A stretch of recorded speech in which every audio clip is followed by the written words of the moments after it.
Boa tarde, minhas senhoras e meus senhores. Em nome do Centro de Estudo de História do Atlântico Alberto Vieira, dou as boas-vindas ao seminário História do Municipalismo, Reflexões e Perspectivas. Em outubro de 1998, o Centro de Estudo de História do Atlântico, sob a iniciativa de Alberto Vieira, organizou o Seminário Internacional O Município no Mundo Português, com o intuito de suscitar o debate entre as diversas formas de criação, evolução e funcionamento da instituição municipal no mundo português. Em 2001 e 2005, o Centro de Estudo de História do Atlântico voltou a promover o encontro dos estudiosos desta temática, ficando patente a importância da mesma no domínio da história institucional e política. O legado destes eventos traduziu-se no desenvolvimento desta linha de investigação no Centro de Estudo de História do Atlântico, numa abordagem circunscrita à Madeira e na edição de várias obras através de uma coleção dedicada ao municipalismo. De igual modo relevante foi o projeto desenvolvido por José Pereira da Costa de publicação das variações do Funchal, séculos XV e XVI, e de Santa Cruz, do século XVI, permitindo o acesso dos cientistas a este importante espólio. Hoje, o Centro de Estudo de História do Atlântico pretende refletir sobre esta linha de investigação e, para esse fim, organizou o presente seminário, cuja finalidade será proporcionar um espaço de divulgação e de partilha de conhecimentos e experiências. Gostaria de agradecer uma vez mais à Sra. Professora Maria Helena da Cruz de Coelho e à Sra. Doutora Fátima Freitas Gomes por terem aceito o meu convite para estarem connosco esta tarde. Agradeço também ao Centro de Estudo de História do Atlântico pelo apoio do Estado na organização deste evento. Agradeço também ao público presente nesta sala. Passo então a apresentar a primeira convidada, que é a professora doutora Maria Helena da Cruz de Coelho, que é professora catedrática aposentada da Faculdade de Letras da Universidade de Coimbra e investigadora integrada do Centro de História da Sociedade e da Cultura. É presidente da Sociedade Portuguesa de Estudos Medievais e vice-presidente da Academia Portuguesa da História. Pertence à Academia das Ciências de Lisboa, à Academia da Marinha e à Real Academia de la História e a várias comissões nacionais e estrangeiras. Integrou painéis de avaliação de história da A3ES e da FCT. Faz parte da comissão científica de várias revistas portuguesas e estrangeiras. Participa em projetos de investigação nacionais e estrangeiros. Lecionou em várias universidades brasileiras e europeias. Esteve presente em cerca de 700 de reuniões científicas no país e no estrangeiro. Conta com mais de 300 publicações, entre livros, capítulos de livros, artigos, prefácios, recensões, notícias, entradas em dicionários, alguns traduzidos para diversas línguas. A sua investigação incide sobre as mais diversas temáticas do período medieval, com destaque para a historiografia, para a história política, social, religiosa, institucional, económico-social, biografia, poder local, mundo rural e urbano, alimentação e cotidiano. Recebeu 8 prémios da Academia Portuguesa da História e, em 1990, o Prémio Ciência da Fundação Carlos Gulbenkian. Em 2011 foi agraciada com o grau de Grande Oficial da Ordem do Infante Dom Henrique. A sua conferência intitula-se Memória e História dos Municípios em Tempos Medievais, Concretizações e Desafios. Com todo o gosto, Sra. Professora, dou-lhe então a palavra, pedindo-lhe. Muito obrigada, Sra. Muito obrigada.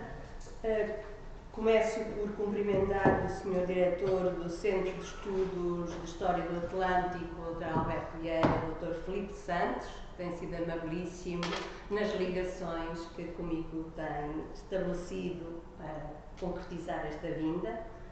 Cumprimento vivamente a doutora Ana Madalena Trilho de Sousa, a quem já tributarei também as palavras particulares, e a minha colega de mesa, doutora Fátima Freitas, e cumprimento vivamente toda a assistência, onde se encontram inclusivamente alunos meus, o que é um grato prazer para qualquer professora vir a reencontrar agora os seus alunos já integrados numa profissão. E vou começar, para não me atrasar, embora talvez um minutito ou dois a mais. Também vindo longe. O amável convite que recebi da doutora Ana Madalena Trilho de Sousa para estar presente neste seminário intitulado História do Municipalismo, Reflexões e Perspectivas, e desde já lhe agradeço também a apresentação, levado a cabo pelo Centro de Estudos de História do Atlântico Alberto Vieira, relevava com ênfase a memória, como agora fez, destes estudos nesta instituição de investigação e cultura. E quando recebi o e-mail com tal convite, associei a essas palavras a minha ego-história. De facto, basta pronunciarem-se alguns nomes para eu dizer com eles estive presente. Em 1997, fui convidada a integrar a Comissão Científica do Centro de Estudos de História do Atlântico, presidida pelo Dr. José Pereira da Costa.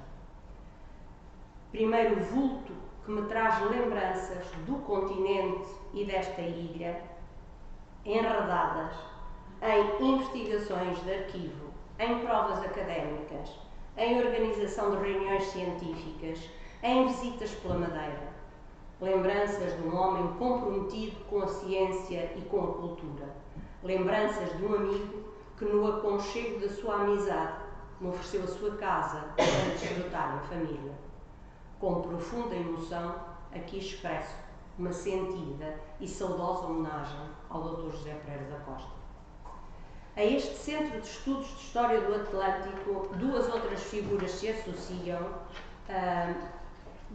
as dos doutores Alberto Vieira e Ana Madalena Trilho de Sousa, que também, comigo, entrecruzaram os seus percursos pessoais e académicos. Nos dias 29 e 30 de janeiro de 1999, encontrava-me no Funchal, nas provas para investigador principal do Dr. Alberto Vieira, como depois respondi a muitos dos seus apelos em encontros científicos que organizou. A 10 de janeiro de 2004, estava de novo nesta cidade, integrando o júri para acesso à categoria de investigador auxiliar do Centro de Estudos de História do Atlântico, da doutora Ana Madalena Rosa Barros Trilho de Sousa. Uma saudosa homenagem, tributo ao Dr. Alberto Vieira, um especialista da história da Madeira e um empenhado dinamizador da sua cultura, que tão cedo nos deixou, quando tanto dele ainda se esperava. Quanto à doutora Ana Madalena, direi agora publicamente o que lhe repito anualmente. Sensibiliza-me profundamente que todos os anos, pela quadra natalícia, se faça presente junto de mim com um doce postal de boas festas que me chegou até mesmo em tempos de Covid. Sempre lhe direi bem-aja e muito e nunca, desde que possa, lhe recusarei o que me pedir. E nesta urdidura de memórias e emoções, permitam-me ainda que evoque com sentida gratidão e a mais elevada consideração científica quem sempre promoveu e esteve presente nestas ocasiões, o professor Dr. Humberto Baquero Moreno, a quem também o Centro de Estudos de História do Atlântico muito deve.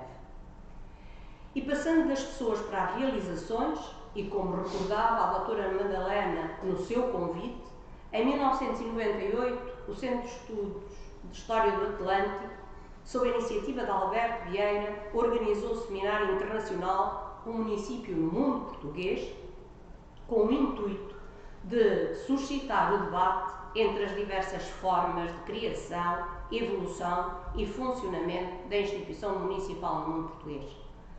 Participei nesse encontro, que teve lugar nos dias 27 de outubro, com um trabalho sobre o poder conselhio em tempos medievais, balanço historiográfico, o qual veio a ser publicado nas atas do mesmo.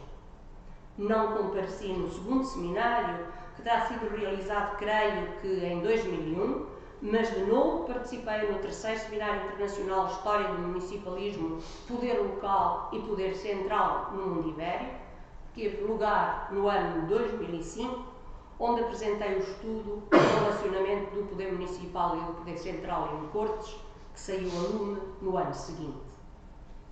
Justamente, como afirma a doutora Ana Madalena Trigo no dito e-mail, e estou a citá-la, o legado destes eventos traduziu-se no desenvolvimento desta linha de investigação no Centro de Estudos de História do Atlântico, numa abordagem circunscrita à Madeira e na edição de várias obras através de uma coleção dedicada ao municipalismo, bem como evoca o próprio desenvolvimento por José Pereira da Costa da publicação das variações do Funchal nos séculos XV e XVI e de Santa Cruz no século XVI. Com este património científico e numa atitude muito proativa, o Centro de Estudos de História do Atlântico, Alberto Vieira, organiza hoje este seminário sobre História do Municipalismo, Reflexões e Perspectivas, que pretende ser um espaço de divulgação e de partilha de conhecimento e de experiências sobre a temática. E passo então agora a iniciar o tema que pretendo tratar, Memória e História do Município em Tempos Medievais, Concretizações e Desafios, o qual irei desenvolver seguindo... Desculpa, ela anda, senão isto é pior. Está muito bom. Este acho que é melhor dele e andar com estas. Pronto, já me pareceu. Muito obrigada. Muito obrigada. Pronto. Desenvolvendo estes pontos, elites do poder concelhio, diálogo do poder local e central em cortes, escrito da memória e a representação municipal, fontes e novas perspectivas. A partir da década de 80, os estudos das sociedades políticas e dos poderes assumiram um lugar de relevo na historiografia portuguesa. Na história medieval, a emergência desta modernidade em torno dos poderes arrancou com os estudos sobre o poder régio das sociedades políticas que o sustentavam, em ideologia e em exercício. Correlativamente, os trabalhos sobre os poderes locais revitalizaram-se na convergência dessa história política e da história social, esta já muito permeabilizada aos métodos e teorias da antropologia e da sociologia. Neste contexto, as reflexões sobre o poder dos concelhos, das comunidades de homens livres, ultrapassaram o campo restrito do jurídico e institucional para se alargarem ao conhecimento dos seus governantes e mecanismos da governança e à articulação vertical e horizontal com os demais poderes. Recortemos, de entre o saber sobre os concelhos em tempos medievais, algumas temáticas que, no âmbito desta nova linha historiográfica, me parecem já bem consolidadas. E comecemos então pelas elites do poder local. Fixando-nos na historiografia mais recente sobre os concelhos, torna-se notório que, a partir das 3 últimas décadas, a sua renovação foi muito significativa. A análise social do poder local, já preconizada no estudo essencialmente prospectivo e indagador, que elaborei em 1986 em conjunto com o Dr. Joaquim Romero Magalhães e que republicámos em 2008, revelou-se um método de trabalho muito frutífero e agora já com resultados consolidados. Para tal contribuíram, como dissemos, o avanço da história do poder régio, definindo a composição e funcionalidade das suas estruturas organizativas e as competências, carreiras e estratégias dos agentes desse poder. mas contribuiu igualmente à revitalização da história urbana, numa primeira fase abordando múltiplas facetas da topografia e das dinâmicas demográficas, económicas e administrativas citadinas, e posteriormente incidindo mais, em particular, sobre o seu tecido social, com destaque para o estudo das elites urbanas. Então, os homens do poder, no recorte do seu perfil socioeconómico e profissional e no balanço do seu protagonismo, emergem e dão verdadeiro sentido ao redimensionamento das instituições. Trabalho inovador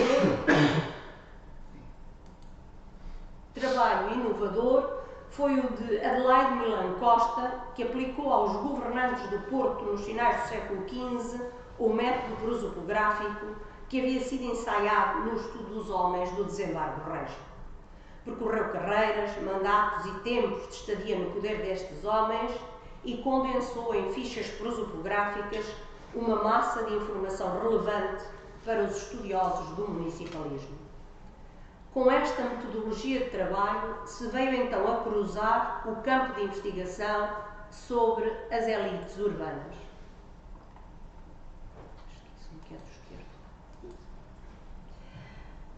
Elites compósitas e plurais que se diferenciam como elites económicas, sociais, religiosas e culturais.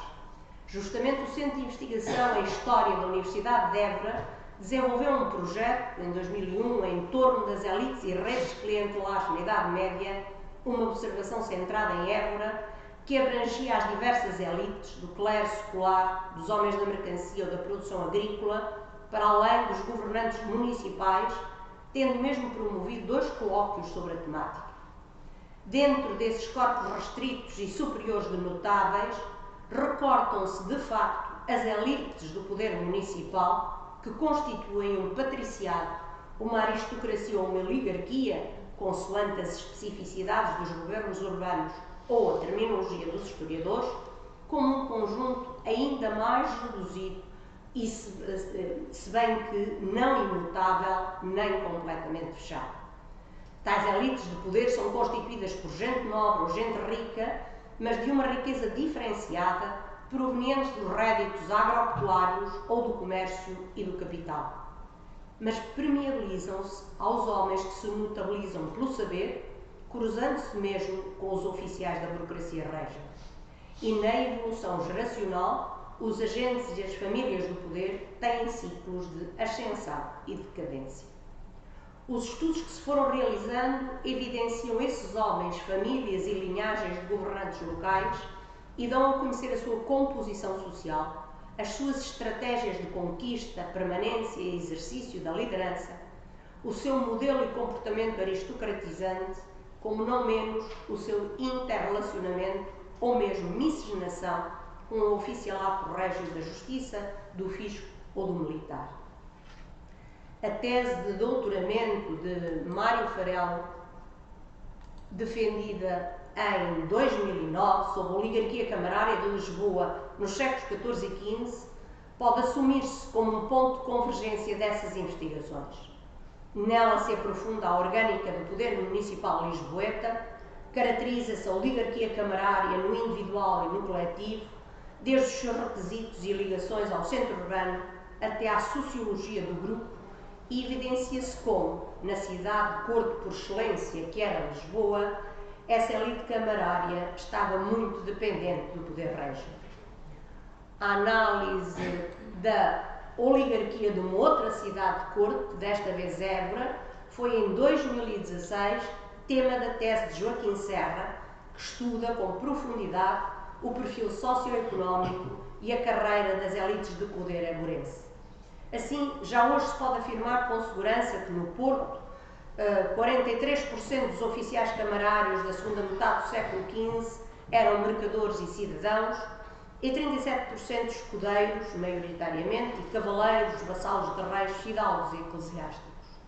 Por sua vez, em Évora, 41% dos governantes era da média e pequena nobreza e 6,3% mercadores, embora haja uma larga percentagem de governantes cuja proveniência social não se pode identificar, uns cerca de 47%, investindo aqueles quer os fidalgos, quer os mercadores, parte do seu capital em terras e gados. Esta presença conjunta de nobres e homens dedicados ao investimento monetário e mercantil vai ser um dado adquirido para muitas outras cidades ou vilas, como Loulé, Coimbra e Guarda, sobretudo no século XV. E entre tais grupos sociais haveria mesmo uma certa miscigenação que foi ocorrendo já desde séculos anteriores, a partir das últimas franjas da nobreza e dos mais altos escalões do povo, em particular a cavalaria vilã. E esta mescla teria particular incidência nos centros urbanos, onde o comércio, o capital, a terra e os cargos enredavam os diversos estratos sociais num jogo relacional de riqueza, notabilidade e poder. As elites dirigentes recorrem a diversas estratégias para se manter no poder. Garantem a sua coesão e o seu grupo restrito pelas alianças de parentesco e matrimónio, pela tendência para a hereditariedade e a rotatividade nos cargos. A análise do entrelaçar de carreiras, atuações ou conluios entre os oficiais régios da atuação local e os eleitos do poder local é ainda um tema largamente em aberto, pois encontraremos significativas ligações pessoais e familiares entre eles que nos remeterão depois para políticas e objetivos mais afins que antagónicos. E vamos passar ao segundo ponto, ao diálogo do poder local e central em cortes. O cruzamento do poder central com o poder local, perspectivado pela representação e pela palavra dos conselhos em cortes, tem sido igualmente um campo de análise muito fecundo. Nele se espelha o jogo de interesses das elites das sociedades urbanas, corpos em que são recrutados os procuradores às cortes, e as sutilezas discursivas que desenvolvem para apresentar as suas queixas e pedidos e obter o deferimento régio. Do mesmo modo, nos apercebemos que tais elites de interesses e feição aristocráticas se sintonizavam com a política mais controladora e centralista do monarca nos séculos finemedievais, colaborando na arrecadação dos impostos e no recrutamento de homens que a coroa requeria. Humberto Bacano Moreno é autor de muitos estudos pioneiros sobre a presença dos conselhos em cortes. E depois dele, na mesma escola do Porto, Armindo de Sousa marcou presença maior com uma tese de doutoramento sobre as cortes que reinterpreta o sentido desta Assembleia e destaca o jogo das forças sociais em presença, muito em particular o do povo, nos seus capítulos gerais, que exigem a concertação prévia de conselhos, onde a dominância dos mais fortes e prestigiados se faz sentir para escolherem os agravos a apresentar. O diálogo dos conselhos com o poder régio em cortes foi temática que igualmente me prendeu. Como já disse, ler os capítulos especiais, agora não gerais, especiais de cortes, é como que apreender o diário dos problemas concretos e cotidianos de uma determinada cidade ou vila num momento preciso. Mas ao conhecê-los, mediados pela palavra, carregada de argumentação e retórica, haverá que atender ao sentido do discurso que visava convencer para obter, haverá que conhecer o perfil daqueles que falam para compreender as suas estratégias e objetivos, como não menos haverá que saber entrever no reverso das palavras, quando não nos silêncios, a voz dos que não têm voz nesse areópago das cortes. Já cruzei o método diacrónico, estudo dos capítulos especiais de um conselho ou região em diversas cortes, com o método sincrónico, estudo todos os capítulos especiais dos conselhos numa mesma reunião de cortes. Igualmente, analisei diversas temáticas abordadas pelos conselhos nessas reuniões, questões de poderes, fronteira, problemáticas sociais ou religiosas, mas acredito que se poderá ainda ir mais além, experimentando novas metodologias de abordagem. Justamente, a propósito das comemorações dos 750 anos das Cortes de Leiria, de 1254, a temática ampla das cortes e da participação do terceiro Estado foi revisitada estudando num tempo longo e numa perspectiva de história comparada, a instituição parlamentar foi estudada desde os tempos medievais até à atualidade. Do mesmo modo, a reunião da Comissão Internacional dos Parlamentos, a que pertenço, ocorrida em Lisboa e em Coimbra em 2009, para levar a cabo a sua 60ª Conferência sobre Parlamentos, a Lei, a Prática e as Representações, se apresentou como uma oportunidade de analisar essa instituição com igual metodologia comparativa e diacrónica.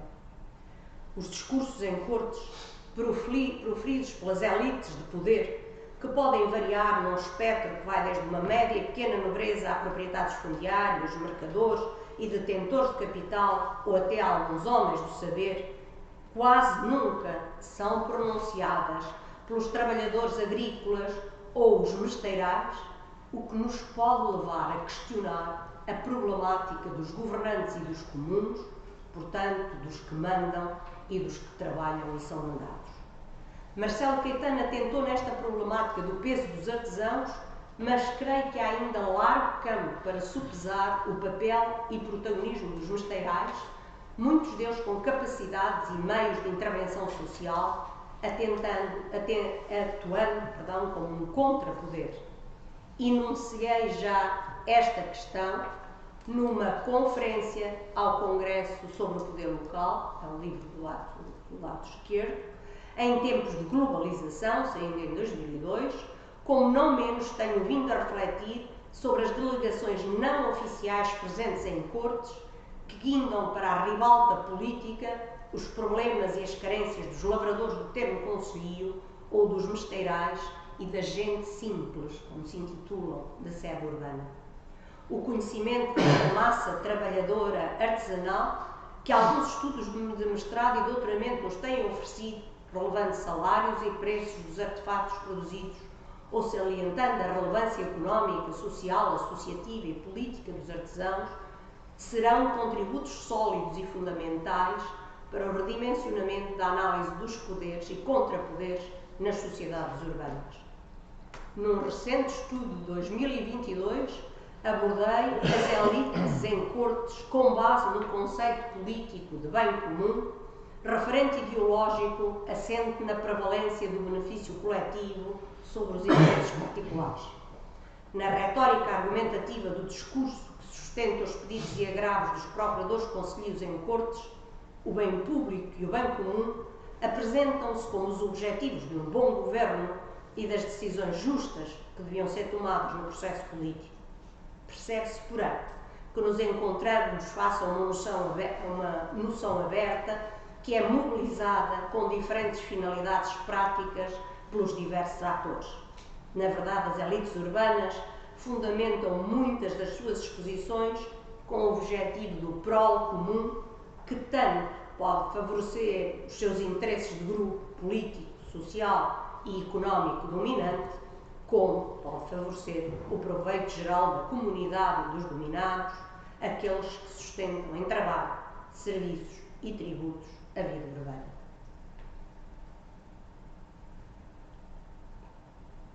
E passarei ao terceiro ponto, escrita, talvez um dos mais recentes, escrita, memória e representação municipal. Os atos da governança e dos homens do poder local deixaram-nos memória, sobretudo a partir de 300 e 400, quando a escrita invadia já a esfera do cotidiano e da burocracia, e do elenco camarário constavam mesmo chanceleres e escrivães, muitos destes afetos a certos ofícios, como os de juízes ou tesoureiros. Conhecem-se ainda, entre outros escritos, posturas, atas de variação ou livros de receita e despesa a que os estudiosos têm prestado atenção. Paradigmático estudo produziu Iria Gonçalves, em 1987, ao despejar todas as receitas e despesas portuenses do século XV, oferecendo uma abrangente e, em simultâneo, detalhada visão sobre as finanças municipais. Outros trabalhos estão a dar continuidade ao tema, uma vez que a questão da fiscalidade régia tem vindo a recentrar a atenção dos medievistas, estudando-se e publicando-se os poucos livros de receitas municipais que ainda existem para o século XV, como veremos, uma vez que as suas rubricas contêm informações riquíssimas sobre a vida económica, administrativa e social das instituições concelhias e sobre o seu dinamismo relacional. Muitos trabalhos se têm debruçado sobre as posturas para averiguarem os ordenamentos municipais sobre a higiene e a saúde, sobre a regulamentação urbanística, sobre os entrepostos comerciais e as atividades produtivas, patenteando a complexidade socioeconómica e político-administrativa da vida urbana. As variações, de onde estas mesmas posturas muitas vezes se extraem, sustentaram igualmente os mais variados trabalhos, versando sobre os poderes, a administração, a economia, a sociedade municipais, no espaço continental e insular. O interesse e a riqueza destas fontes fica bem demonstrado nas dissertações de mestrado produzidas no Porto, sob a orientação de Humberto Baquer Moreno, e que se projetaram mesmo para a centúria de 500. Mas as atas de variação carregam muitas outras informações sobre o passado. Recorri a essas atas numa vertente pouco usual para conhecer a rede de comunicações urbanas e elas revelaram-se muito esclarecedoras. Nesta perspectiva de análise, apreende-se então algo sobre as comunicações ascendentes, descendentes e horizontais dos municípios que recorriam a diversas vias, das terrestres às fluviais e marítimas, e a vários agentes, como atroteiros, barqueiros, almocreves, para em tempos de paz ou de guerra, porem a circular as mensagens. Mensagens que podiam ser orais, mas na maior parte dos casos, nos séculos XIV e XV, se sustentavam já pela escrita. Por sua vez, a escrita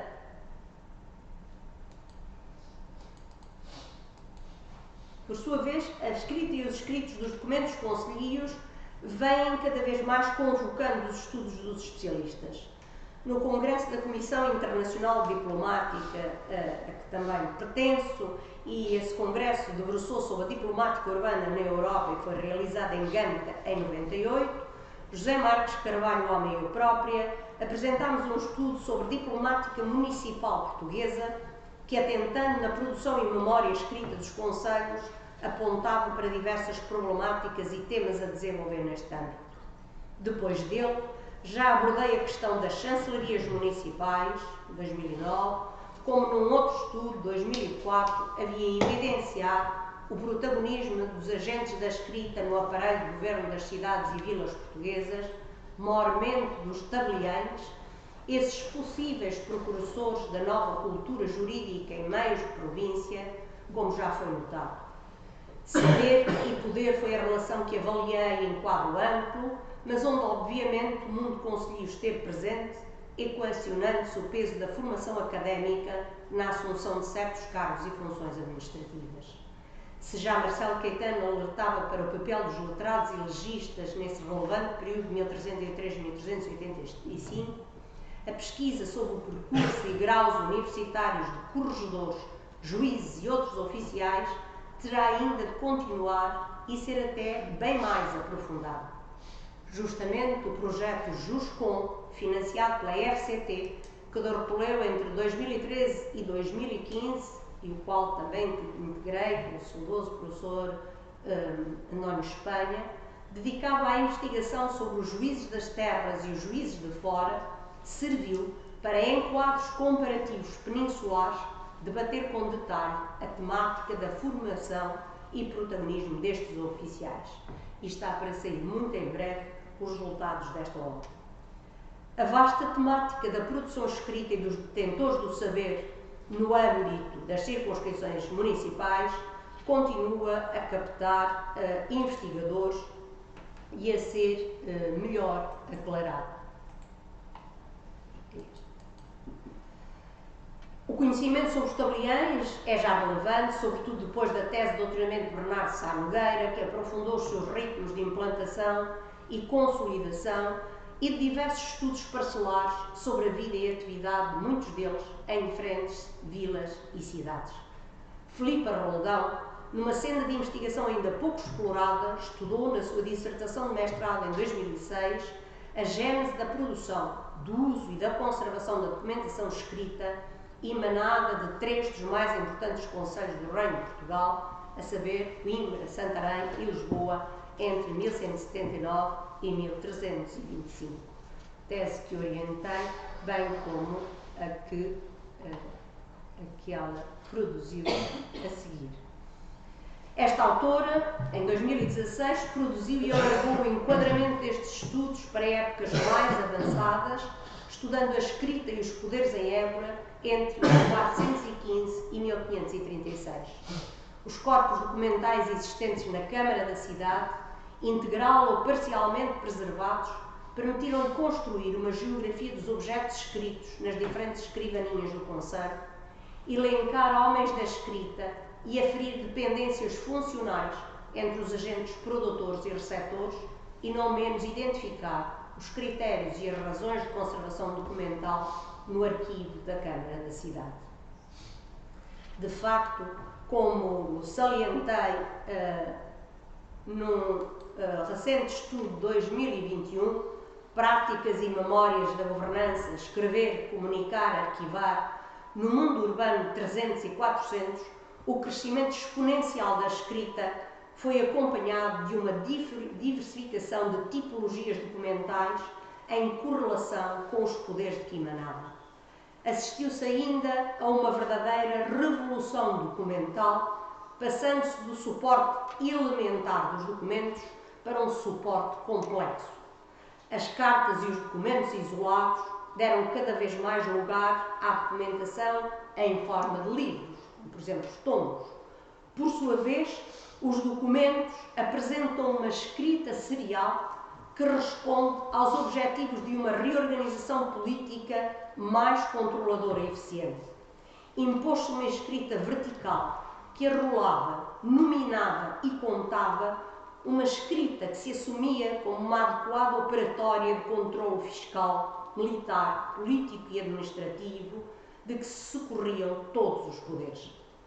Para conhecer as suas possibilidades financeiras, os concelhos muniam-se de livros de receitas e despesas, como aquilo que vêem, onde iam anotando regularmente e uns após outros os ingressos de rendas, coimas e tributos, e em consentâneo iam registando as inúmeras e diversificadas despesas que a gestão da vida urbana reclamava.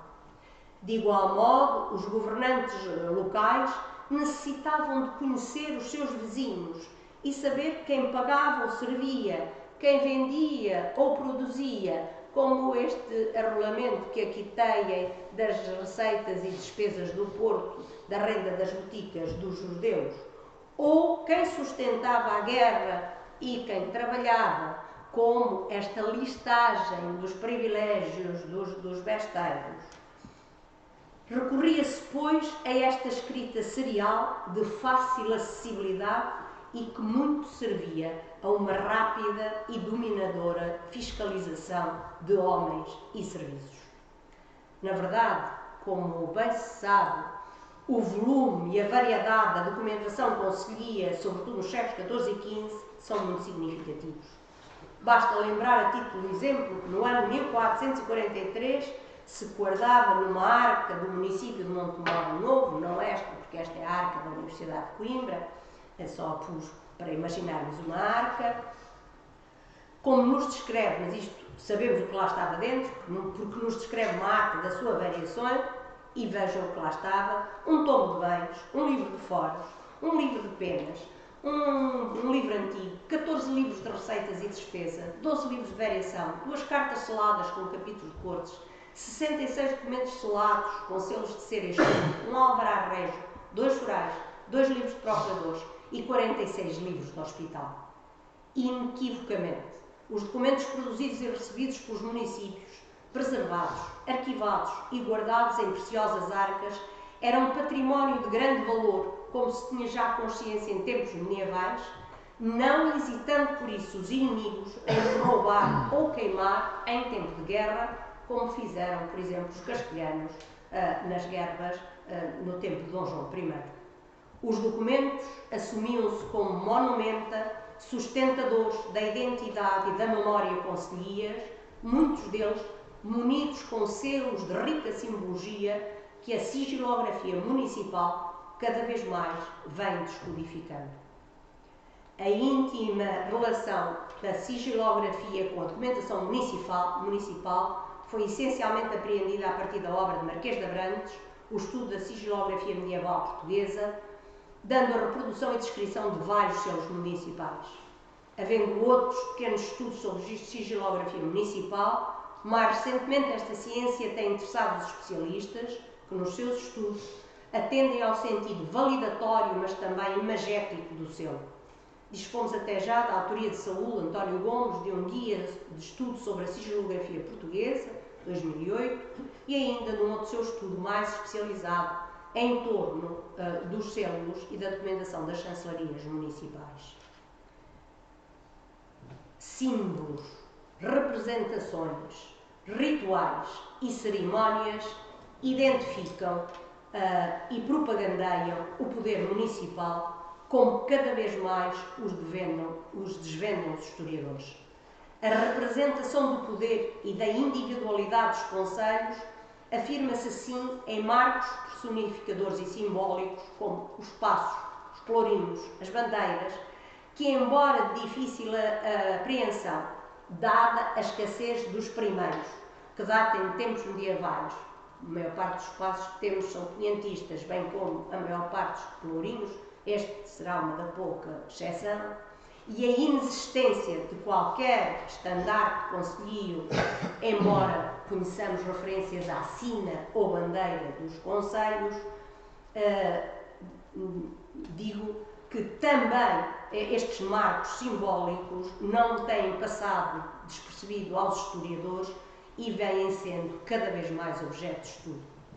Por sua vez, as elites da governança exteriorizavam a sua dignidade nas varas do poder que detinham nas suas mãos, e hoje as câmaras estão a preservar muito esse património, em cerimónias e celebrações públicas. Memórias materiais ou memórias festivas corporizam e personalizam o orgulho e a singularidade do poder urbano e dos seus governantes. Os estudiosos revelam esta nova faceta das mentalidades e dos comportamentos dos homens e das cidades. Entradas de reis, de príncipes ou de gente ilustre na cidade ou vila são aspectos sempre a relevar no extraordinário festivo da vida municipal. Comemorações da vida e fastos da realeza e da liturgia dos santos assumem-se como tempos de celebração e comunhão. Acumulam-se-lhe os dias alegres de feira ou romaria.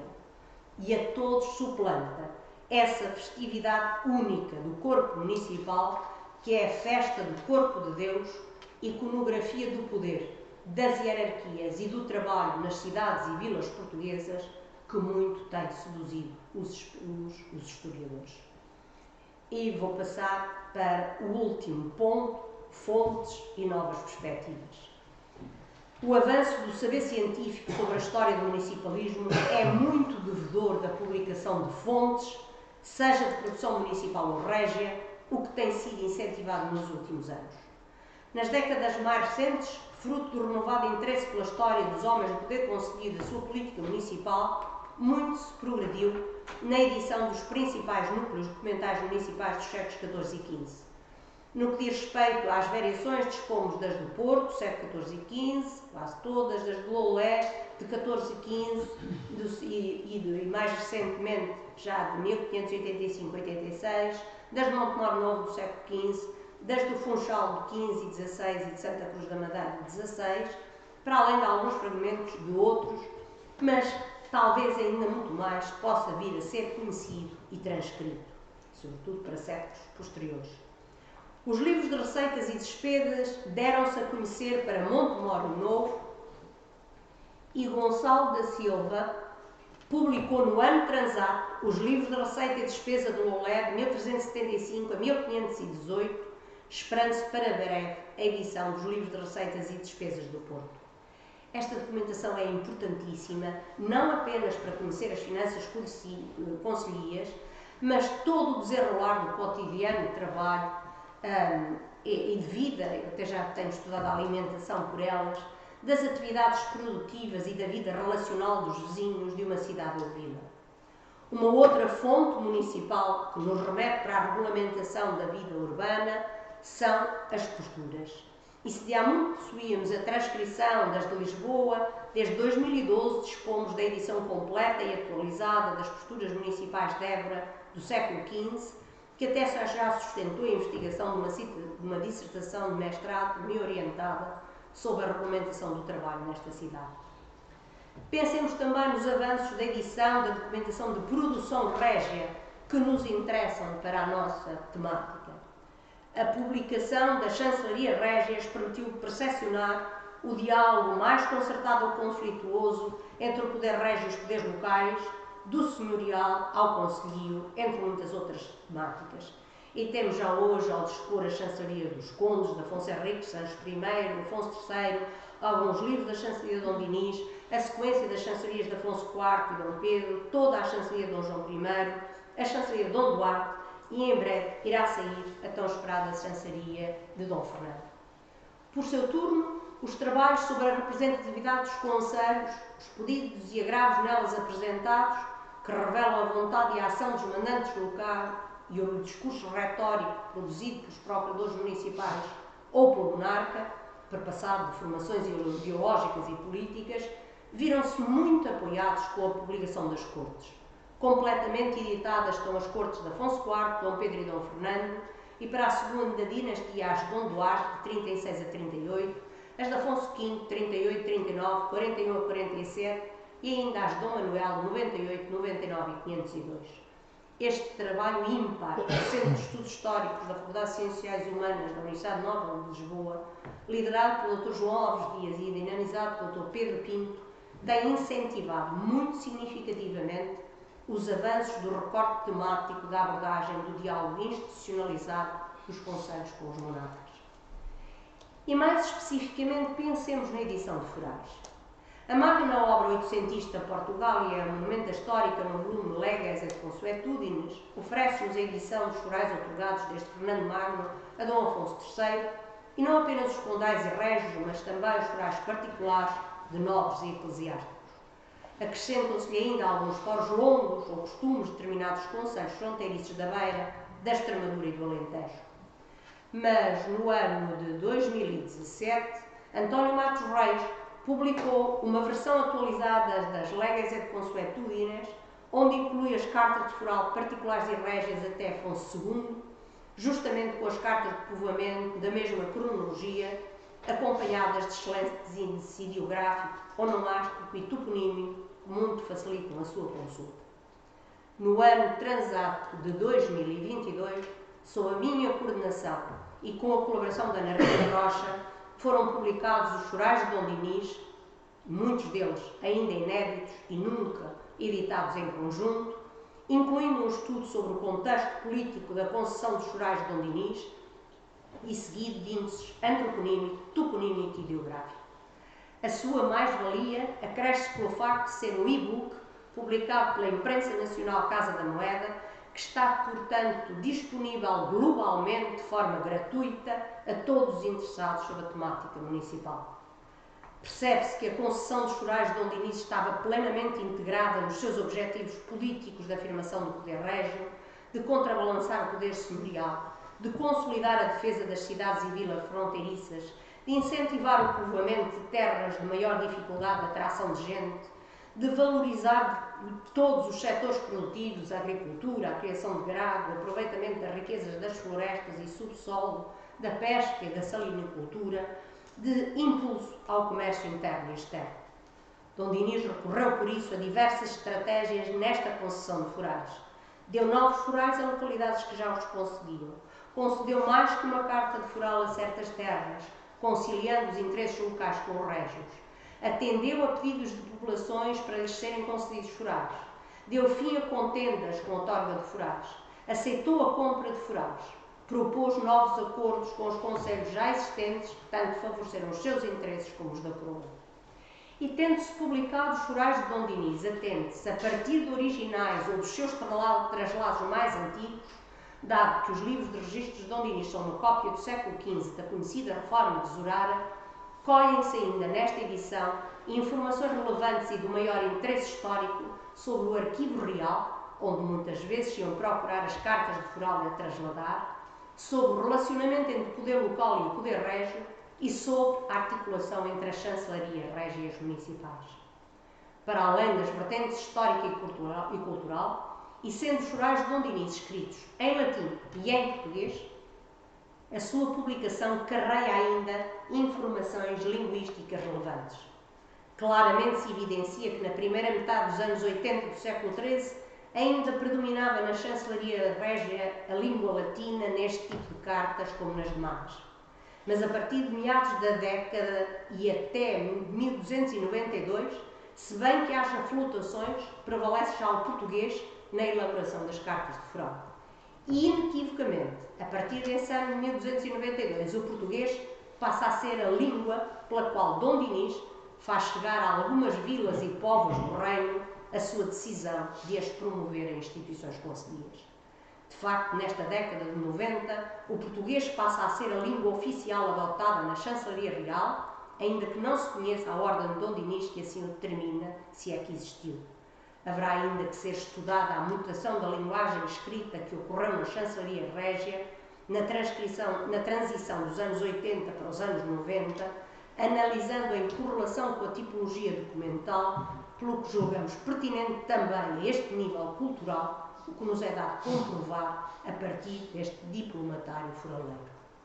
E é justamente nesta confluência da história e da linguística que se posiciona o recente projeto IForal, que iniciado no ano passado, que também tenho o gosto de integrar, que se propõe estudar linguística e historicamente a produção de cartas de forais até ao reinado de Dom Afonso III e concretizar a edição crítica eletrónica das mesmas.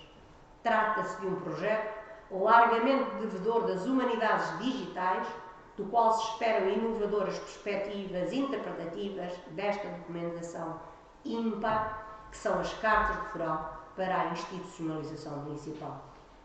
E vou terminar. A história do poder municipal que acabamos de pontuar demonstra à saciedade a ampla produção, atualização e com a consciência crítica dos estudiosos sobre o trabalho realizado e a realizar. Dá-nos a garantia da continuidade da investigação na temática em áreas mais consolidadas ou mais emergentes, mas sempre incorporando novos questionários, novas metodologias, novas reflexões que sustentam um permanente refazer dos seus campos de estudo e das suas perspectivas de análise. A história do municipalismo, ontem como hoje, continua, pois, a ser uma temática a despertar o interesse dos investigadores, abrindo-se a diversificados e interpelantes ângulos de abordagem de uma história comparativa e multidisciplinar que nos assegura o contínuo e renovado caminho da construção e da escrita da história dos municípios. Muito obrigada.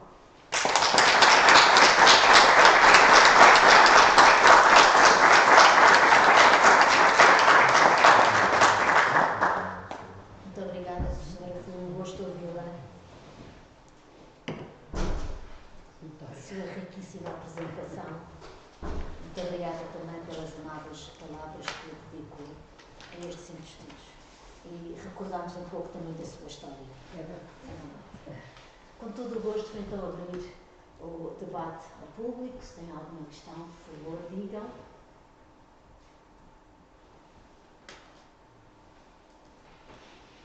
Espero que tenham muitas questões. Sr. Professora, mais uma vez, muito obrigado. A sua palestra foi excelente, se me permite. Eu tenho um apreço especial por história do municipalismo e fazer uma pergunta. Primeiro, fazer um curto comentário. Eu conheço efetivamente algumas dos seus trabalhos sobre o municipalismo na época medieval e, sobretudo, a tónica que coloca numa temática que eu considero fascinante até, que é a questão da representação simbólica do poder municipal e dos seus vários elementos e momentos e fenómenos. A posição do Corpo de Deus, os próprios passos do Conselho, os pelourinhos e a sigilografia. E achei curioso, por exemplo, os estudos relativos à época moderna geralmente não falam muito dos selos municipais. Eu não sei se têm essa noção. Os seus trabalhos sim, mas depois a época moderna parece de repente este elemento de representação simbólica do poder ou desaparece, ou se calhar os historiadores estão a olhar para o outro lado. Eu não sei se tem algum comentário a este respeito. A outra questão, eu sempre achei especialmente fascinante dentro desta temática a questão dos pelourinhos. Deste horizonte simbólico que os pelourinhos impuseram durante as épocas medievais e moderna, e depois de repente desaparecem, e desaparecem a maior parte com a implantação definitiva do liberalismo. E eu gostava que nos dissesse um pouco, como especialista que é, que efetivamente, que várias funções tinham os pelourinhos na época medieval. Se acha bem. Muito obrigada, tanto mais que me relembrou, Dr. Filipe, que me relembrou um momento também da Ego-História particularmente muito grato para mim, foi essa participação no Porto, nos seminários, foi a convite do Dr. Ribeiro da Silva, que eu fui até lá, e tinha alunos, ou seja, entre o Filipe, onde o Filipe se incluía, muito interessados, que me faziam muitas perguntas, que viviam muito a temática do municipalismo, bem acho. E foi para um aspecto dos que eu mais gosto, de facto, que não é fácil porque não há muita coisa, mas que é um dos mais atraentes, que é esse da cerimonialização, da representação do poder. E em que devemos estar permanente atentos. Os espaços tiveram uma atenção agora muito particular por parte da doutora Luísa Trindade. É certo que olhando para os espaços simultaneamente quinhentistas, mas retroativando um pouco para tempos anteriores, tem bons estudos quanto à questão dos espaços. Os pelourinhos, depois daquela magna edição, não me estou a lembrar do autor, sobre os pelourinhos, em que estão catalogados, etc., acho que ainda não tiveram estudo de um ponto de vista desta linha da representação, da memória, por muito que a maioria deles seja quinhentista e de várias espécies, os de gaiola, os disto, daquele outro, de várias representações artísticas, já sabemos. Mas outro problema grave que eu digo sempre aos alunos, e ainda bem que o evoco, é o que é o pelourinho. O pelourinho merece todo o nosso respeito, primeiro. O pelourinho é a afirmação de justiça própria do conceito. E por isso ele se ergue, e é mesmo isso, eu acho que sim, como um símbolo fálico, de certa maneira, como alguma coisa que diz isto é poder. Nós, aqui, quem mandamos, é o princípio, quem mandamos somos nós. É o sinal da justiça própria. E, portanto, era o orgulho do conceito. É claro, e lá vamos, que depois, e sobretudo nos espaços ultramarinos, muitas vezes foi nos pelourinhos que se começaram a aplicar as penas, sobretudo algumas penas corporais, que também na medievalidade poderão ter sido uma ou outra, quando queriam exemplarmente punir alguém de baixa condição, porque ninguém de condição superior poderia ser punido, não era, nem o cavaleiro vilão podia ser punido com penas físicas. Portanto, daí para diante, ninguém mais. Portanto, já estão a ver. Portanto, às vezes, exemplarmente, poderiam dar alguma vergastada a alguém por qualquer crime que tivessem praticado. É evidente que os escravos nas sociedades coloniais, como sabemos, foram muitas vezes castigados no pelourinho, onde o pelourinho começou a ter uma carga profundamente negativa. Veio o liberalismo, e como acontece às representações, as gerações não sabem levar eventualmente para espaços menos centrais certas figuras e depois levá-las para um espaço museológico onde digam isto foi uma parte do nosso passado histórico, porque o passado não se apaga com uma borracha, não é? Portanto, isto é uma parte do nosso passado. Pronto, eu percebo que não se quiser. O que é que os liberais fizeram? Arrasaram todos os pelourinhos. Agora, o que é que fazem os senhores presidentes da Câmara? Andam à procura das pedras do pelourinho. mais verdadeiras ou menos verdadeiras, para voltar a dizer o poder local existe, o poder local é atuante, o poder local quer dialogar com a central, até quer mais competências para o poder local, etc, etc, etc, etc.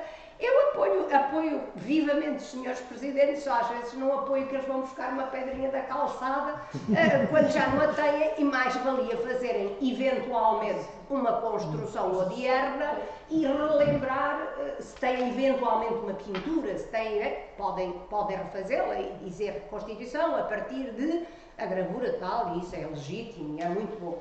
Quando não, bom. Quando não, bom. Agora, isto é o que se passou. Neste vejam, medievalmente, e aquele que eu passei, aquele do Pelourinho de Valdemula, ainda deve ser medieval, são os mais simples que existem, que é de facto uma coluna tapada com uma pedra por cima, existe, é um dos poucos que existe ainda, é o Dr. Matoso até o tem na história de Portugal. Os outros são de facto já quinhentistas. E os que desapareceram, é como digo, alguns deles já não se podem mesmo reconstituir. Mas o estarem, não estarem, quererem estar de novo, são bem prova do seu valor. Quanto aos selos, eu acho que devemos cada vez mais estar com atenção aos selos de toda a natureza, seja que se não há selos pendentes, pode haver o de chapa, pode haver todo o outro, como uma outra problemática que o Dr. Ribeiro da Silva estudou bastante para a época moderna e nós, os medievalistas, ainda não temos estudado como devemos, é uma coisa que eu sempre pensei fazer, não sei se já lá vou, que é a literacia espelhada nestas fontes municipais, os graus de literacia espelhados, desde uma simples desde um desenho do nome até uma simples assinatura, até saberem escrever.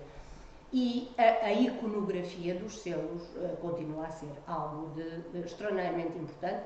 A sigilografia neste momento está a nível dos congressos internacionais, que já não são municipal, de tudo, episcopal, monástica, está a ser amplamente debatida. E ainda outro aspecto mais diluído, que são as festas, as festividades. Por exemplo, se alguém leu a minha, e desculpem, não é propaganda, é só para dar entrada a um ponto, a biografia de Dom João I, eu descrevo com grande pormenor, descrevo pelas minhas palavras a descrição de Fernão Lopes sobre a entrada de Dom João I, feito rei nas Cortes de Coimbra, um mês depois no Porto, e o que foi aquela festividade do Porto, que é uma das poucas entradas régias de uma cidade, de que temos de uma cidade. Depois temos para Évora, quando eles vieram de Ceuta, mas é mais sucinta. E é uma verdadeira festa, eles foram de barco, recebeu-lo à outra margem, trouxeram-nos de barco, estavam os governantes com as varas do poder na mão, ele tocou na vara, eles prometeram lealdade, ele prometeu proteção aos seus vassalos, depois eram tudo enfeitado com colchas nas janelas, até sabemos isso, a tirarem cereal e a desejarem bênçãos, as mulheres a cantarem e a desejar abençoado seja sempre a cantar quando ele passava. Portanto, é uma das poucas descrições que mostra desde a identidade deste poder municipal em representação, toda a representação, e depois a comunhão de todos os vizinhos, todos os moradores de um determinado concelho, como também nas descrições da festa do Corpo de Deus, mesmo que às vezes as vamos tirar nos livros de receitas e despesas, como dizer, foram entregar a sina do Porto, a sina é a bandeira, para uma mulher cozer, porque não estava em condições de sair na procissão do Corpo de Deus. Então, querem uma bandeira prestigiada. Ou Viseu, que pediu em cortes para importar pano da Flandres, o melhor pano, para fazer a bandeira de Viseu. E depois queriam que o rei lhe desse um bocado de dinheiro. O rei disse, importaste-a, agora paga. Isso foi com o rei respondeu, mas importou pano da Flandres. Esses aspectos são interessantíssimos. E pode-se fazer mais. Nem que seja com emietes, nem que seja com esses pedacinhos que vamos encontrando, e que vamos conseguindo reconstituir alguma coisa. E calculo para a época moderna, muito mais do que para a época medieval. Muito obrigada pelas perguntas que me dirigiu. Mais alguma questão? Temos aqui o Fernando, temos aqui o Bruno. Aquela senhora. Não, pensei. não houve aqui ninguém. Fernando, que já estava a. Bom, antes de mais, tive imenso gosto em voltar a ouvir a doutora Maria Helena. É, de facto, uma honra ter sido aluno na Faculdade de Letras da Universidade de Coimbra, quando a doutora Maria Helena era professora, e uma grande professora, de facto, que marcou gerações e gerações de alunos. As minhas questões, uma delas, no fundo, já estava a responder. Tem a ver com os aspectos propriamente identitários relacionados com essa tradição municipalista. E a minha questão prende-se com a incorporação dessa identidade, ou de uma identidade municipal, por parte dos estratos mais desfavorecidos das populações dos concelhos e que não estariam representadas, propriamente, digamos, na governança. Não é? Portanto, até que ponto essa assunção do concelho e, portanto, dessa identidade de concelhia e municipal, esse brio, esse orgulho, não é, de termos o nosso poder, não é? Até que ponto é um fenómeno que fica restrito às elites que governam o concelho, ou se, pelo contrário, a documentação demonstra, se é que a documentação que possa demonstrar isso, que esse mesmo brio era geral e era transversal, não é? A outras, aos simples jornaleiros, por exemplo, não é? Aos lavradores, a mosteirais que eventualmente não estariam representados no poder conselheiro. Mas de alguma forma já começou a responder isto na intervenção anterior. E a outra questão tem a ver com o estado da arte no que diz respeito mais a aspectos do ponto de vista transnacional ou pelo menos comparativo. Eu não sou medievalista, como bem sabe, e portanto não domino essa historiografia, mas pergunto-me, tem havido estudos relevantes sobre, por exemplo, as influências externas ao municipalismo em Portugal na Idade Média? Até que ponto, por exemplo, a Comuna e tudo aquilo que a Comuna representava em Itália ou noutros territórios europeus tinha alguma influência no próprio desenvolvimento do municipalismo em Portugal? Ou seja, a tradição municipalista, que durante o Estado Novo foi muito propagada, não é? Muito propagandeada, até no espaço colonial, e que muitas vezes era apresentada, eu recordo-me dos textos do Estado Novo, quase como se fosse uma especificidade portuguesa. Não era, mas quase fosse uma coisa muito da marca portuguesa, digamos. Até que ponto esse municipalismo tinha influências, estava em contacto com outras realidades municipalistas da cristandade medieval. Eu penso no caso italiano, que é aquilo que, apesar de tudo, me é mais familiar, digamos, mas imagino que provavelmente na Península Ibérica haja contactos, haja contaminações, e portanto não sei se a historiografia tem abordado esta questão ou não, ou se, aliás, se há condições para abordar em termos de documentação. Obrigado. Fernando, muitíssimo obrigada. De novo, um gosto por reencontrá-lo e agora neste Centro de Estudos de História do Atlântico, onde está a trabalhar. Desejo-lhe as maiores felicidades e muito obrigada pelas suas perguntas. Pergunta por identidade municipal do lado dos comuns, daqueles que eu acredito que existisse também. Existia de duas maneiras: existia para dizer mal dos que o governavam, e existia do ponto de vista de eu sou diferente do outro. Eu vou dizer o que é que eu quero dizer. é fascinante e eu vou continuar, até pensei neste ano voltar a isso, estudar as delegações paralelas às cortes. Porque estes homens, não me pergunto como, porque nós não sabemos exatamente como, alguns deles conseguiram ir às cortes, estes lavradores do terro, estes mesteirais da cidade e estes simpreses, como a si próprio se intitulam, eles não deverão ter ido à sessão inaugural das cortes, à proposição do tema régio, mas conseguiram atingir a burocracia régia em cortes, na estadia em que está o rei e todo o seu aparelho burocrático, e apresentar as suas questões e tê-las deferidas ou indeferidas, ter resposta. E o rei aceitou por vezes a delegação oficial e a delegação paralela. Ora, estes homens sabiam que faziam parte de um conselho. Sabiam é que eram dos que trabalhavam, eram dos que pagavam, eram dos que... E é curiosíssimo, porque lá, essas críticas, no geral, apresentam alguma coisa que nunca se vê nas outras. É criticar os governantes do Conselho. Obviamente, os governantes do Conselho não se criticavam a si próprios. Não é evidente. Não é? Portanto, e esses dias, por exemplo, os malmotacés, onde deviam andar a ver onde a fazer, tiram aqui uma enxada, tiram amanhã outra, mas não sei quantos, e nós ficamos sem nada para ter. Imenso tipo dessas críticas. Um ponto. Outro ponto é quando é discussões de fronteira. Eles têm, é evidente, a fronteira é alguma coisa extraordinariamente, a linha política é uma coisa muito fluida, quando está em paz é uma maravilha, estamos a fazer comércio, estamos a andar tudo para lá e para cá, vamos às festas, andamos todos na maior paz.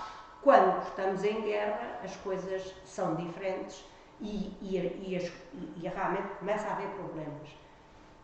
E este, por exemplo, e eles afirmam isso muitas vezes, este de roubo das arcas, ou do queimar as arcas, e aí todos ficam sem memória. Porque, repara, a partir daí o senhor não pode dizer, eu tenho uma carta régia que diz que eu posso fazer livre circulação, que eu tenho isenção de portagem no reino, coisa que os conselhos têm alguns. E onde está a carta? Não tenho. Foi queimada a arca, agora já não tenho. Já não tenho, não posso abundar-me esse privilégio. A escrita, nós não temos redimensionado a escrita também desta maneira. A escrita é uma memória, tem um valor probativo da maior importância e que eles sabiam. E a prova de que eles sabiam é que em guerra roubavam ou queimavam. É inequívoco de que o sabiam. Portanto, eu acredito que sim, que também os mais pequenos tinham consciência de que estavam dentro daquele conselho e não do outro. E, por exemplo, até deviam rivalizar muito em festas e romarias para que fossem a mais na procissão do Corpo de Deus. Os mandantes mandavam, mas eles também, todos eles teriam vontade em que a festa do Corpo de Deus é como a banda da terra da aldeia da minha avó, fosse a melhor banda da terra, não é? Ali tinha imenso orgulho que a festa fosse a melhor do que a do outro concelho e, portanto, queriam uma luzida festa, porque isso era uma marca. Aliás, já se fez as contas, gastava-se de 10% a 30% das receitas municipais na festa do Corpo de Deus. Não é coisa pouca, numa única festa. Portanto, acredito que sim, é um ponto que poderemos ainda vir a olhar e a pensar vários vieses por onde possamos ir nesse caminho. Influências externas. Elas, assim, num trabalho que me lembro que fala assim completamente nisso, não me lembro. Mas olha que, na realidade, não vou pelas colunas, não vou pelas italianas, eu vou por duas vias. Eu vou pela Península e vou por França. Quem deu as primeiras cartas de Foral foi o Conde Henrique.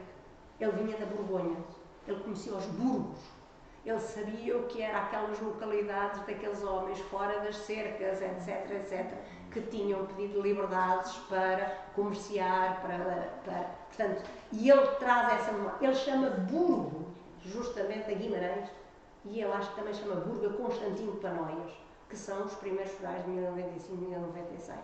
Portanto, a influência francesa acarreada por o Conde Henrique é importantíssima. E depois, as dos reinos peninsulares.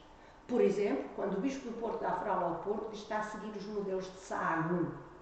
Portanto, nós temos os modelos, nós temos dois tipos nas tipologias de forais, que é o tipo de modelo de Salamanca e o tipo de modelo de Ávila, não é? Portanto, esta importação de atitudes similares da península para transportar para aqui, muitos desses forais breves, ditos breves, já até se perderam em Espanha e conhecem os sopros que existem em Portugal. Portanto, isso não sei se num trabalho único sobre o assunto, mas quem estuda toda essa problemática tem acentuado sempre muito estas relações com os reinos peninsulares e eu também, por exemplo, na política foraleira do Conde Dom Henrique, acentuei muito a influência francesa por parte da Borgonha, no caso da nossa concessão das cartas de foral.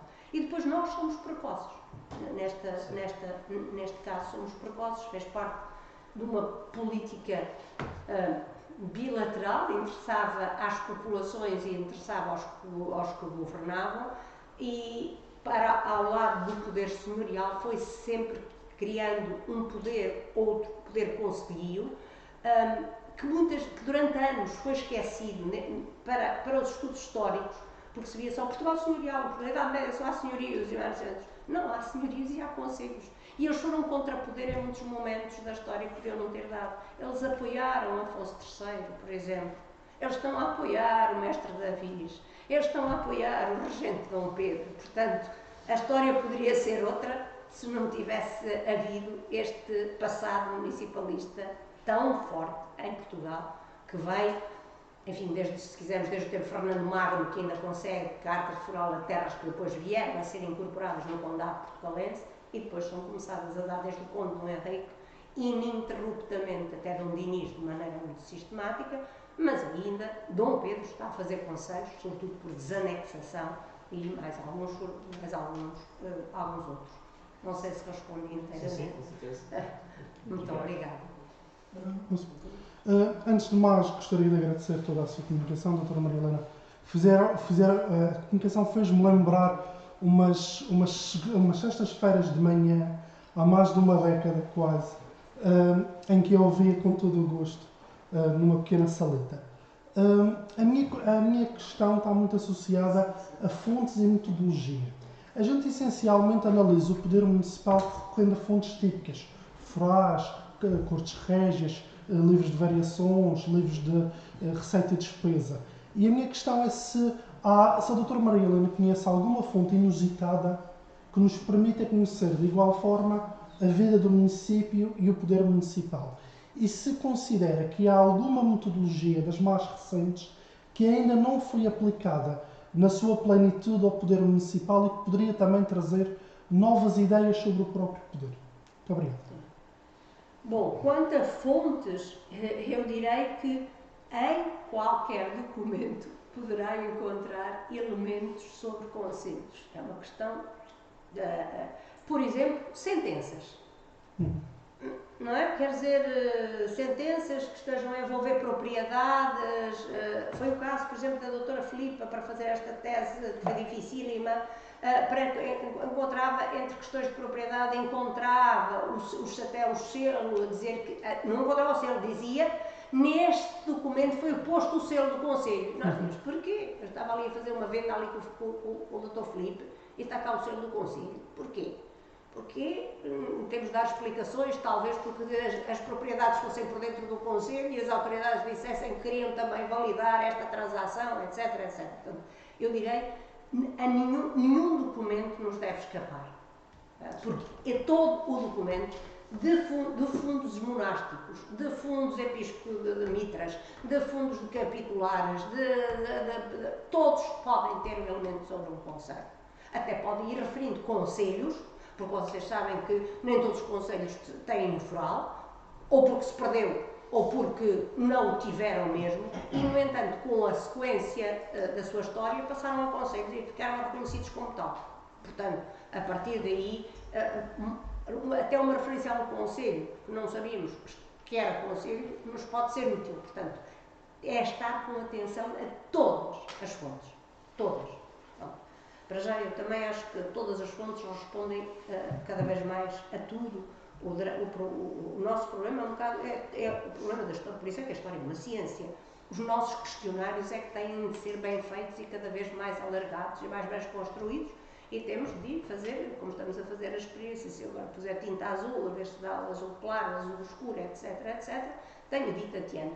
Quando eu fui chamada à reitoria, caso pessoal, fui chamada à reitoria da Universidade de Coimbra e digo: minha senhora, a senhora é capaz de fazer um livro sobre as comunicações na Idade Média? Eu disse: eu não sei, mas olha, eu vou chamar os meus colegas todos, convoco-os. E depois toca rebate e vou tentar ver o que é que a gente pode fazer. E um diz: eu posso fazer alguma coisa das comunicações com a Cúria Pontifícia. Eu acho que posso fazer as comunicações através da literatura, através dos jograis, e doutor. E eu disse: e eu tenho de ir para o municipalismo, de lá para onde der, e mais não sei quanto, então eu vou passar, não olhei para isto. O que eu fui encontrar na documentação municipal sobre comunicações nunca me tinha passado pela cabeça. Estava lá tudo. Até uma questão de figos. Figos xoxos que foram mandados para a Flandres com figos bons, que deu uma questão diplomática com comunicações para a Flandres, da Flandres para cá, aos mercadores do Porto, aos mercadores de Lisboa, aos mercadores do Algarve. Foi uma questão do fim do mundo. E até isso lá está. E eu nunca tinha olhado para essa questão. Portanto, metodologias, a mesma coisa. Metodologias, a mesma coisa. Eu, por exemplo, como podem imaginar, com esta provectividade de humanidades digitais, da dita linguagem TEI, ando a aprender lírias afincadamente. Eu vou para o próximo mês para a Universidade de Aveiro, onde estão os especialistas disso, aprender. Não sei nada do assunto da dita linguagem. Mas, por exemplo, esta experiência das humanidades digitais aplicadas agora aos chorados, nesta ligação do estudo da história com a linguística, pode ser alguma coisa que dê perspectivas muito novas e muito inovadoras do ponto de vista quer da linguística, quer da história, quer do cruzamento destas ciências. Portanto, as metodologias são também todas, mas às vezes é prosopografia, outras vezes pode ser esta tipo, todas as que se lembrar e as que achar úteis para trabalhar o seu material. E nunca são demais. Quantitativas, qualitativas, aplicação de humanidades digitais, tudo o que possa aplicar, acho que. E, volto a dizer, a todas as fontes que encontrar. Bem, acho que estamos. Ainda mais uma senhora com uma questão. Ana, faça favor. Muito obrigada pela possibilidade de colocar esta última questão. Gostei imenso. Não sou historiadora, não sou medievalista, mas achei muito interessante a articulação, em primeiro lugar, da história com os estudos de memória, que me parece ser também uma das linhas de orientação dos estudos do municipalismo presentemente, porque compreende a sua comunicação. E a minha pergunta tem a ver justamente com o estado da arte e com uma questão em particular. Qual é o lugar da mulher nos estudos do municipalismo? Ou seja, há de facto bibliografia de relevo que se tenha ocupado do papel das mulheres nos municípios medievais?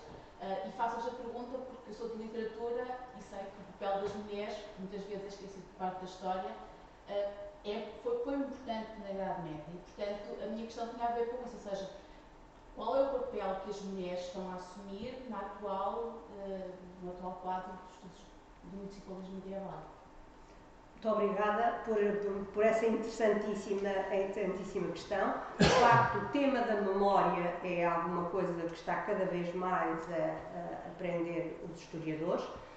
O papel da mulher também tem sido pincelado. Vamos ver. Não vai encontrar mulheres a mandar. Na Idade Média não procura um vereador, não procura uma vereadora, não procura uma juíza, não procura uma almutacé, não sei como se diria, não vai procurar. Mas já encontrei uma, como é que era, dos pequenos tributos, eu já me vou lembrar, que cobrava um pequeno tributito, uma coisa pequenina, isso encontrei. Mas onde está a mulher?